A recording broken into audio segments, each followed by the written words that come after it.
بہت ساری چیزیں سیکھنے کی ہیں اس خاندان سے. رواداری اور خودداری بھی سیکھی جا سکتی ہے. جب یہ لشکر حضرت امام حسین رضی اللہ تعالیٰ عنہ کو شہید کر دیتا ہے اور آپ کے لاشوں کے اوپر گھوڑے دوڑائے جاتے ہیں اور ہوائیں مٹی ان کے اوپر اڑا دیتی ہیں، اور پھر وہاں سے شہیدوں کے سر نیزوں پہ چڑھا کے کوفہ اور کوفہ سے دمشق لے جایا جاتا ہے، تو یزید پوچھتا ہے اپنے خاص لوگوں سے کہ اس راستے کے اندر تم نے ان کی کیفیت کیا دیکھی؟ یزید بدبخت کے دل میں یہ تھا کہ میں اب بھی فاتح بن جاؤں، امام زین العابدین ڈر کے گھبرا کے مشکلات سے میری بیعت کر لیں، کیونکہ اگر امام زین العابدین بیعت کر لیتے تو کربلا کی ساری داستان زیرو ہو جاتی، اور وہ یہ کرنا چاہ رہا تھا. لیکن زین العابدین کی رگوں میں بھی تو خون حسین تھا، تو بڑے دکھ دیے.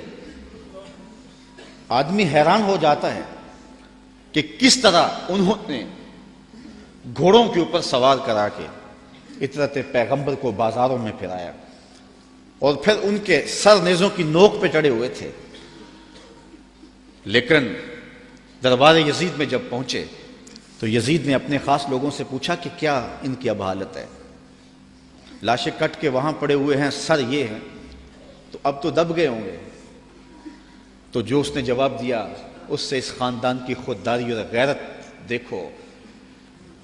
اس کے معتمد خاص نے کہا کہ ہم کربل سے یہاں تک پہنچے ہیں اور ہم نے بہت دکھ بھی دیے ہیں، ان کو ذہنی اذیتیں بھی دی ہیں، بعض جگہوں کے اوپر ان کے اوپر پتھراؤ بھی ہوا ہے، لیکن لگتا یہ رہا ہے کہ فاتح یہ ہیں اور ہم مفتو ہیں.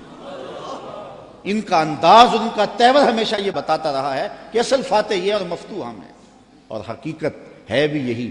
اقبال کہتا ہے جو دلوں کو فتح کر لے وہی فاتح زمانہ، جو دلوں کو فتح کر لے وہی. حشام بن عبد الملک بنو امیہ کا بڑا تگڑا حکمران گزرا ہے. حج کرتا ہوا حجر اسود کے سامنے آیا، دل میں آیا کہ میں حجر اسود کو چوموں. ہجوم اتنا تھا کہ چوم نہ پایا. جن لوگوں نے حج کیا ہے منظر آنکھوں میں گھوم گیا ہوگا. تو اتنا ہجوم تھا کسی نے بادشاہ کی پرواہ نہیں کی، راستہ نہیں دیا. وہ ایک سمت کھڑا ہو کے منتظر رہا کہ کوئی رش کم ہو تو میں حجر اسود کو بوسہ کروں. اتنے میں امام زین العابدین بھی طواف کرتے کرتے آئے. وہ رک کر کے جب حجر اسود کو دیکھنے لگے تو لوگوں نے راہیں چھوڑ دی، آگے بڑھے، حجر اسود کو چوما اور پھر طواف میں لگ گئے. حشام کو بڑا غصہ آیا کہ میں بادشاہ وقت اور میرے لیے لوگوں نے راستہ نہیں چھوڑا اور ان کے لیے راستہ چھوڑ دیا. تو وہ اپنے درباری شاعر فرزدق سے کہنے لگا من ھذا، یہ کون ہے؟ حالانکہ وہ جانتا تھا یہ امام زین العابدین ہے، لیکن اس نے تحقیر کرنے کے لیے تجاہل عارفانہ برتتے ہوئے کہا من ھذا، اے کون ہے؟ وہ جو فرزدق شاعر تھا تو بادشاہ کا درباری شاعر، لیکن آج اس کی غیرت جاگی. جب اس نے کہا نا من ھذا، یہ کون ہے، تو فرزدق نے کہا بادشاہ تو نہیں جانتا یہ کون ہے؟ اس کو تو بتہا کہ سنگ ریزے بھی جانتے ہیں یہ کون ہے، اس کو تو فرش والے بھی جانتے ہیں اور افلاک والے بھی جانتے ہیں کون ہے. کہا یہ تو فاطمہ کا بیٹا ہے، یہ علی کا شہزادہ ہے، رسول اللہ کا نواسہ ہے. اور پھر کھڑے کھڑے امام کی شان میں قصیدہ لکھ دیا، اور اس میں فرزدق نے بادشاہ کو مخاطب ہو کے کہا تیرا نکرہ کرنا اس معرفہ کو نکرہ نہیں کر دے گا. یہ کل بھی معرفہ تھا، یہ آج بھی معرفہ ہے. تیرا من ھذا کہنا اس معرفہ کو نکرہ نہیں کرے گا. بادشاہ کو اتنا غصہ آیا کہ اس نے فرزدق کو ایک بند کنویں میں ڈلوا دیا، قید کروا دیا.